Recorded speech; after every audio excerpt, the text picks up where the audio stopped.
कैसे करता मैं मुला लड़की हो आणि से रोशनी कुमारी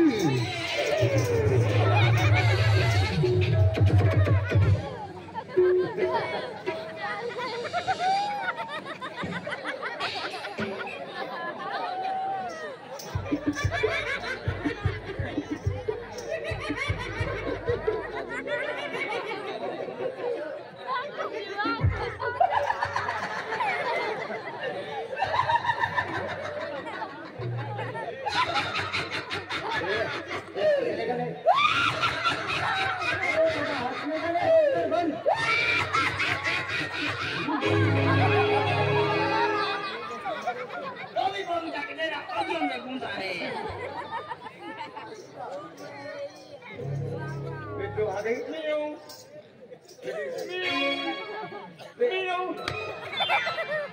बेटी तू आ गई मैं तो किधर गई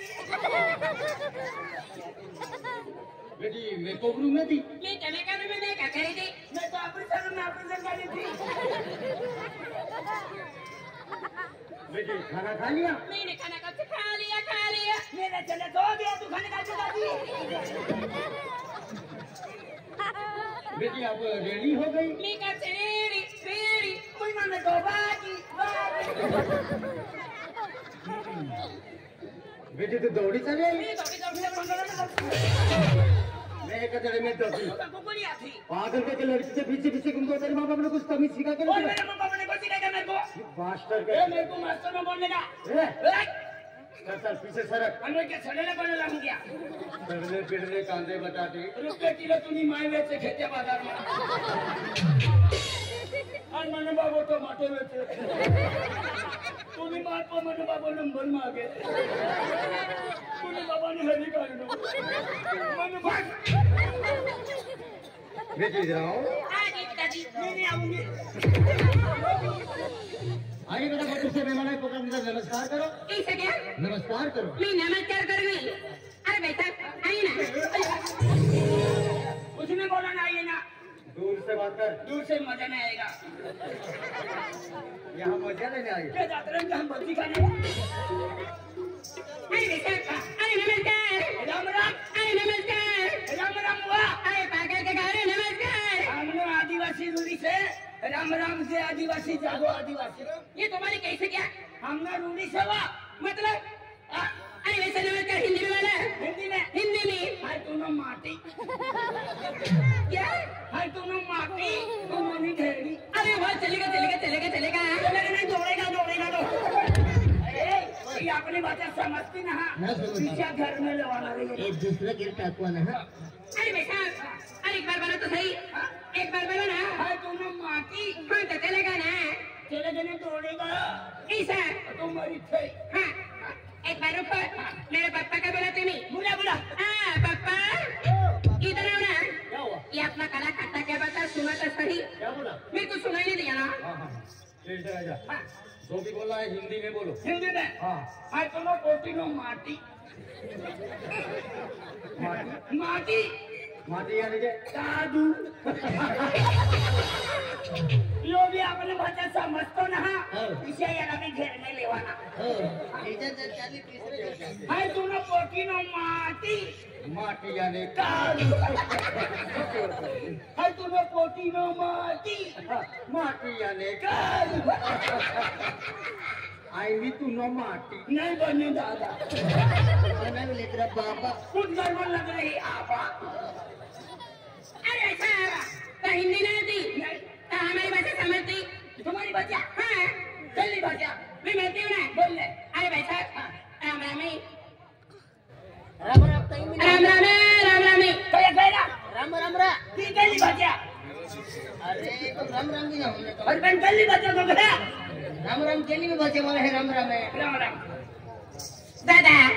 तुम का दखा यहाँ अरे की बोलिया के दादा तुम तीन अलग है मुझे यह भजन को कहे मुझे तीन आला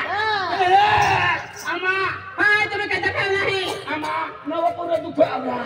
ये मान दिया नहीं तुम्हें यो नहीं नो पुण्य लाज अम्मा बेनी हला अल्लाह नहीं मुझे हला नहीं बेनी अम्मा थोड़ी देर अल्लाह अम्मा अल्लाह कोणी हातावली रे कोणी हातावली ही किडारी आलो हके तुला के किडारी आलो हके किदे मां ढोलियारी आलो अरे मां जोडीदार म्हणजे आलो है की ना मां ढोलीदारी आवलिया आई बाबा तुम दुई जण आलाया हां दुई जण आवलिया दुई जण आवलिया अरे बेन जोडीदार आला हा किदे हां बेन जोडीदार आलिया काय पक्की आली है आली रे जोडीदार म्हणजे आमो सोंगण मेरा आला हां जत्रा में आवलिया आई बाबा आमच्या गावात जत्रा माताजी जत्रा कोणी नावला है तुम माताजी जत्रा कोणी नावला माताजी जत्रा मेरा आला कखे माताजी जत्रा में आवलिया ठीक आई बाबा काय तमाव्या ना तुम काय तमाव्या मोटरसायकल ला यावी नाव्या के फोर व्हीलर लाव्या नाही तू काय कमावली आलो अरे काय कमावला आलो है की नाही तुला म्हणजे मोटरसायकल वाला घेण मला के बुलडोझर गाडी आहे तिथे सेटा मोठी गाडी नहीं आवलिया मोटी गाड़ी ले आने ने तो संगे बन जाओ ने कहीं ये बच्चा वो मिना से आमो तुम ये बच्चा नहीं चाली बोले हैं दीपक राता करो मिना से तुम बच्चा नहीं आई बच्चा नहीं आई बाबा पूरी बाबा पूरी भक्ति नहीं ने रा अच्छा ये बच्चा है ये बच्चा डबरी का गए ने ना एक चालू करा ना आई वैसे ठीक है ना चालू करो ठीक है नो एक बार बोला दो बार बोला लड़की के साथ में क्या तोड़ चुकी तेरी जात की भेजा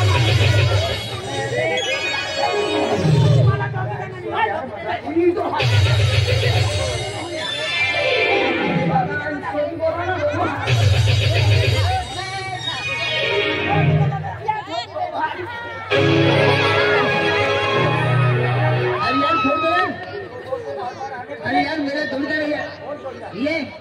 बोलते बार आने का नहीं अरे यानी कि बच्चा समझ कर छोड़ दो यार मर जाएगा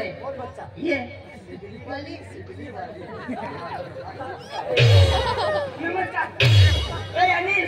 हमारे कई आलों से ना चले जब पाती नहीं होने रहा ए गणेश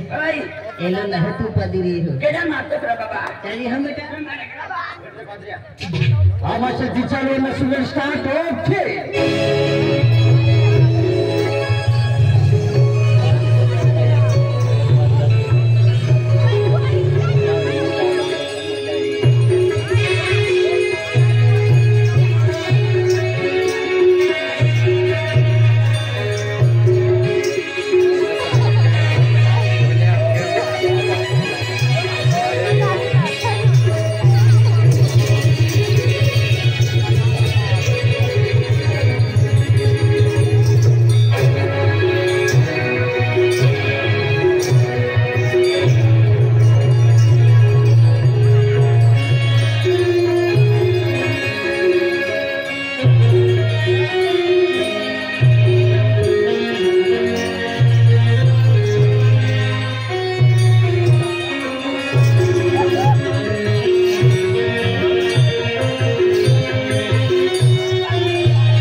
तुम्हारी है,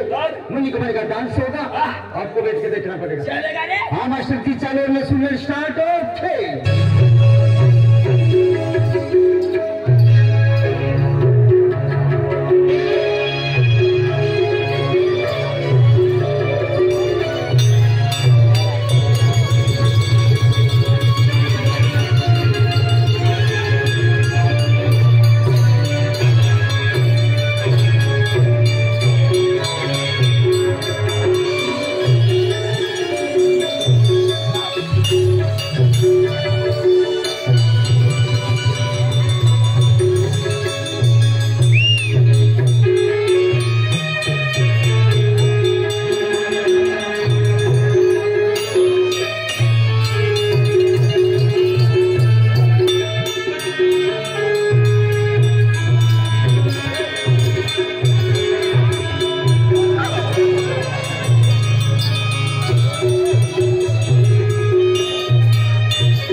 हाँ मास्टर जी, चलो मैं सुनने स्टार्ट। ओके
नसवेश